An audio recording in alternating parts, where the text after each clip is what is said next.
আজ আবার আমরা ক্লাসে ফিরে এলাম। আগের দিন আমরা নাউন ক্লজ সম্বন্ধে বিস্তারিত আলোচনা করেছি। আজ আমরা অ্যাডজেক্টিভ ক্লজটা শিখব। Before we understand adjective clause, we should know what adjective is, what the grammatical function of an adjective word is. তাহলে adjective has a tendency to express merits and demerits of noun and pronoun words. Noun এবং pronoun এই দুটো শব্দের আগে এই ওয়ার্ডটা বসে তাদেরকে কোয়ালিফাই করে, তাদের দোষগুণকে প্রকাশ করে। এটাই হচ্ছে অ্যাডজেক্টিভের গ্রামাটিক্যাল ফাংশন, এটা আমরা জানি।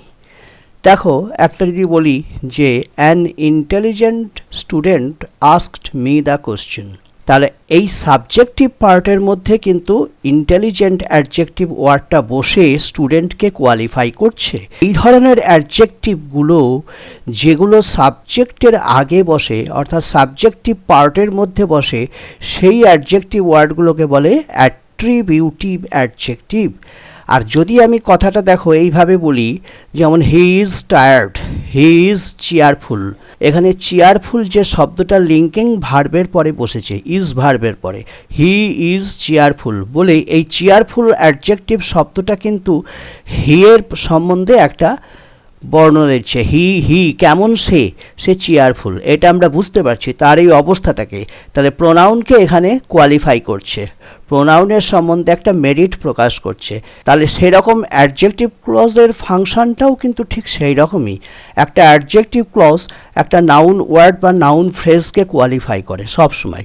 এবার সেটা কী জিনিস, আমরা কিভাবে সেট করব, একটা তোমাদেরকে জানতে হবে ভালো করে যে দুটো যখন ভিন্ন র্যাঙ্কের ক্লজ যখন আমরা যুক্ত করি তখন আমাদের কিছু কিছু সাবঅর্ডিনেটর দরকার হয়।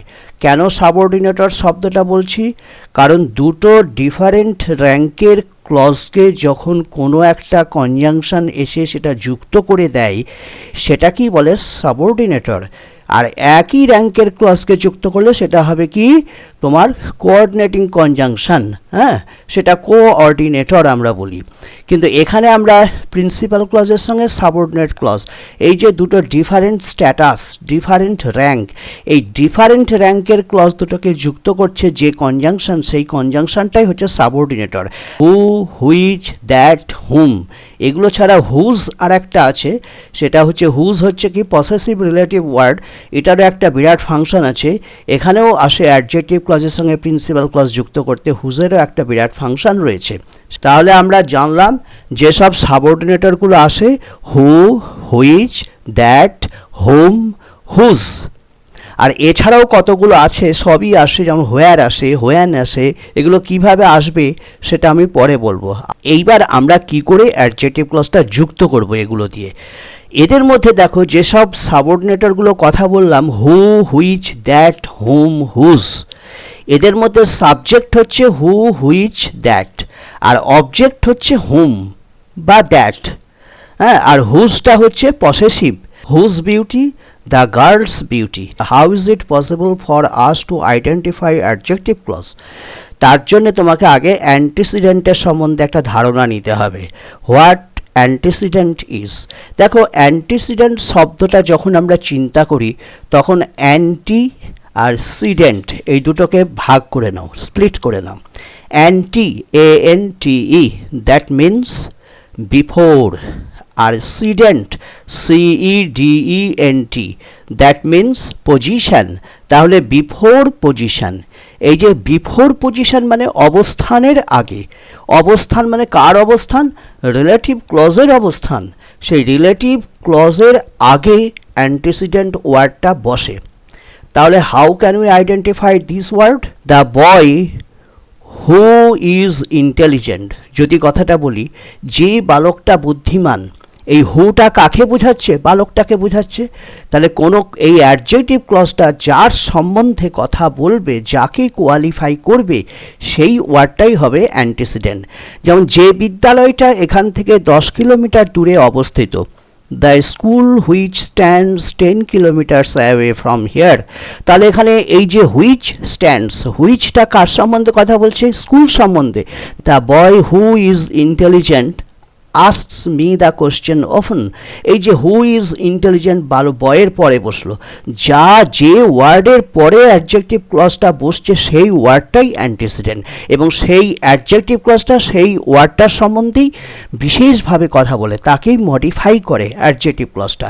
তাই এইভাবে আমাদেরকে অ্যান্টিসিডেন্টটা চিন্তা করতে হবে। এবার আমরা দেখি যে এই অ্যাডজেক্টিভ ক্লজটা কি করে সেট করব, যে যখন অ্যান্টিসিডেন্ট ওয়ার্ডটা প্রিন্সিপাল ক্লজের সাবজেক্ট হয় তখন কিন্তু প্রিন্সিপাল ক্লজ যেটা থাকে সেটা কিন্তু দুই ভাগে বিভক্ত হয়ে যায়। সাবজেক্টিভ পার্টটা চলে আসে, তারপরে বসে অ্যাডজেক্টিভ ক্লজ, তারপরে বসে প্রেডিকেটিভ পার্ট। এটা কখন এই নিয়মটা কার্যকরী হবে? যদি আমরা দেখি অ্যান্টিসিডেন্টটা প্রিন্সিপাল ক্লজের সাবজেক্ট হয়। The boy who came here asked me the question. দেখো সেন্টেন্সটা, the boy asked me the question, this is principal clause, আর এই প্রিন্সিপাল ক্লজের সাবজেক্ট হচ্ছে the boy. The boy who came here asked me the question, who came here, দেখো the বয়টাকে আমরা আগে বসালাম, তারপরে হু কেম হিয়ার অ্যাডজেক্টিভ ক্লজটা বসালাম, তারপরে প্রেডিকেটিভ পার্ট যেটা পড়ে থাকলো আস্কড মি দ্য কোশ্চেন সেইটা বসালাম। তাহলে টোটাল যেটা কনস্ট্রাকশন যেটা হলো the boy who came here asked me the question. এখানে দ্য বয়টা কিন্তু অ্যান্টিসিডেন্ট, হু কেম হিয়ার এই অ্যান্টিসিডেন্টটা দেখো প্রিন্সিপাল ক্লজের সাবজেক্ট। কি করে জানবো? The boy asked me the question, who asked me the question? The boy. তাহলে দ্য বয়টা হচ্ছে সাবজেক্ট। তাহলে অ্যান্টিসিডেন্ট আমি কি বলেছি, যদি প্রিন্সিপাল ক্লজের সাবজেক্ট হয় অ্যান্টিসিডেন্টটা, তাহলেই কিন্তু প্রিন্সিপাল ক্লজটা স্প্লিট হয়ে যাবে। সাবজেক্টিভ পার্ট বসিয়ে তারপরে অ্যাডজেক্টিভ ক্লজটাকে কমপ্লিট করিয়ে তারপরে আমরা প্রিন্সিপাল ক্লজের প্রেডিকেটিভ পার্টটা বসাবো। সেই জন্যই দেখো কনস্ট্রাকশনটা কীরকম হলো, the boy who came here asked me the question. যে বালকটা এখানে এসেছিল সেই আমাকে প্রশ্নটা করেছিল। দ্য বয় হচ্ছে আগে বসালাম সাবজেক্টিভ পার্ট, তারপরে হু কেম হেয়ার ক্লজটা কমপ্লিট করলাম অ্যাডজেক্টিভ ক্লজ, তারপরে predicative part asked me the question এটা বসালাম। এইভাবে অ্যাডজেক্টিভ ক্লজটা তৈরি হলো, the boy who came here asked me the question. এটাই হলো অ্যাডজেক্টিভ ক্লজ। হুটা কিন্তু এখানে দেখো অ্যাডজেক্টিভ ক্লজের হুটা সাবজেক্ট হিসেবে কাজ করছে। তাহলে the boy who came here, হুটা কে? The boy. তাহলে রিলেটিভ ক্লজ যেটা অ্যাডজেক্টিভ ক্লজ, এই অ্যাডজেক্টিভ ক্লজের মধ্যে হুটা কি? হুটা হচ্ছে সাবজেক্ট। তাহলে আমরা এই যে হুটা, হু কেম হিয়ার মানে দ্য বয় কেম হিয়ার, যদি আমরা এটাকে বলি the boy came here, who came here? The boy. তাহলে দ্য বয় হচ্ছে সাবজেক্ট, তাহলে হু হচ্ছে এখানে সাবজেক্ট, তাহলে অ্যাডজেক্টিভ ক্লজের সাবজেক্ট হু, আমরা এটা জানলাম। আর অ্যান্টিসিডেন্ট যদি প্রিন্সিপাল ক্লজের অবজেক্ট হয় তাহলে কিন্তু ভাগ হয় না।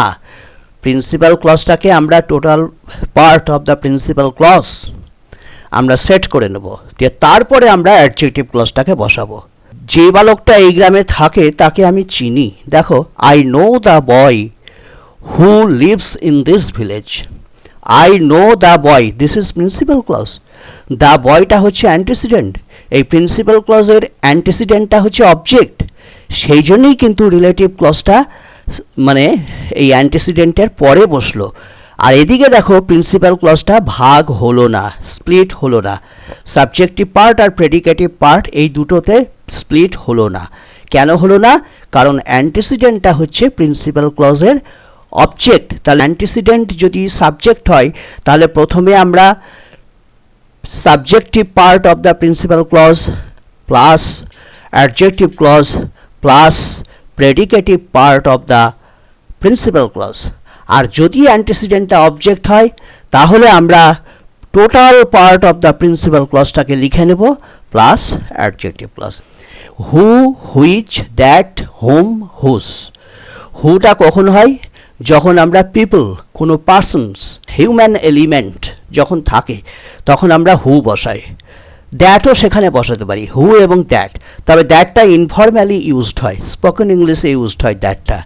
হিউম্যান এলিমেন্ট যদি অ্যান্টিসিডেন্ট হয় তারপরে আমরা দ্যাটটা দিতে পারি, সেটা স্পোকেন ইংলিশের সময় আমরা ব্যবহার করি। কিন্তু তাছাড়া রিটেন ইংলিশে আমরা হুই লিখব। নেক্সট হচ্ছে কি দেখো, এবার হুইচ। হুইচটা কখন হয়? হুইচটা যদি বস্তু হয়, থিংস, তখন সেক্ষেত্রে আমরা হুইচও লিখতে পারি, দ্যাটও লিখতে পারি। তবে হুইচটা হচ্ছে খুব ফর্মাল, আর দ্যাট বসানোটা হচ্ছে ইনফর্মাল এক্সপ্রেশন। এইভাবে আমরা হু, হুইচ, দ্যাট, হু আর দ্যাট এটা আমরা বসাই কখন, যে হিউম্যান এলিমেন্ট হলে, আর হুইচ আর that non human elements, things. Primarily যে দ্যাটটা ইউজড হয় সেটা বিশেষ বিশেষ কতগুলো আছে, যেমন everything, everybody, no one, nobody, all, এইসব জিনিসের পরে আমরা দ্যাটকে সাধারণত ইউজ করি। যেমন all that glitters is not gold, যা কিছু চকচক করে তা সোনা নয়। অল দ্যাট গ্লিটার্স, তাহলে অল ইজ নট গোল্ড এটা হচ্ছে প্রিন্সিপাল ক্লজ, আর দ্যাট গ্লিটার্স এটা হচ্ছে সাবঅর্ডিনেট অ্যাডজেক্টিভ ক্লজ, এটা অল হচ্ছে অ্যান্টিসিডেন্ট। কেমন, এইভাবে আমরা জানলাম। এবার হুজটা কখন বসে, হুজটা হচ্ছে কি, যে I do not know the girl whose beauty charmed all, না আমি সে মেয়েটিকে চিনি না যে মেয়েটির সৌন্দর্য সবাইকে মুগ্ধ করে দিয়েছিল। হুজ বিউটি, কার বিউটি, মেয়েটির বিউটি, দ্য গার্লস বিউটি, সম্বন্ধসূচক, বিউটির সঙ্গে গার্লের একটা সম্বন্ধ রয়েছে, এই সম্বন্ধসূচক পদ। এইভাবে আমরা হুজটাকে আমরা এই অ্যাডজেক্টিভ ক্লজে আমরা সেট করতে পারি। হুইচটা একটু শিখে নাও। হুইচটা তো বস্তু বোঝালে হয়, হুইচটা সাবজেক্টও আসতে পারে, অবজেক্টেও আসতে পারে। যেমন it's a book which will interest children of all age, it's a book, it is a book. তাহলে বুকটা কী করছে, হুইচ উইল ইন্টারেস্ট চিলড্রেন, দেখো এখানে হুইচটা সাবজেক্ট হিসেবে ইউজড হয়েছে। বুকটা যেহেতু নন হিউম্যান এলিমেন্ট অ্যান্টিসিডেন্টটা, সেই জন্য বুকের পরে হুইচ বসলো। It is a book, this is principal clause, which will interest children of all age, this is subordinate adjective clause, বুককে কোয়ালিফাই করছে এখানটায়। কেমন, এই জায়গাতে আমরা বুকের পরে যে হুইচটা আমরা বসালাম সাবঅর্ডিনেটর হিসেবে, এর জায়গায় আমরা দ্যাটকেও বসাতে পারি। It's a book that will interest children of all ages. These are the keys. এইগুলোই হচ্ছে সেই চাবি। That open the front and back door. That, এই যে দ্যাট এখানে বসালাম, কিজটা হচ্ছে এখানে KEYS, এটা নন হিউম্যান এলিমেন্ট অ্যান্টিসিডেন্ট, সেই জন্য আমরা হুইচও বসাতে পারি এখানে।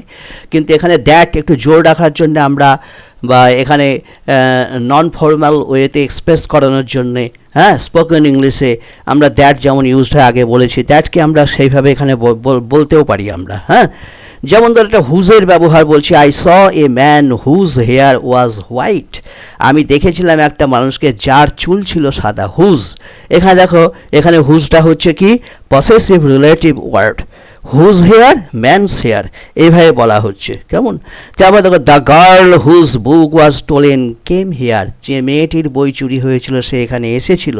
দ্য গার্লস বুক, এভাবে বলতে পারি আমরা। The man who lives here is a famous musician, who দেখো এখানে সাবজেক্ট।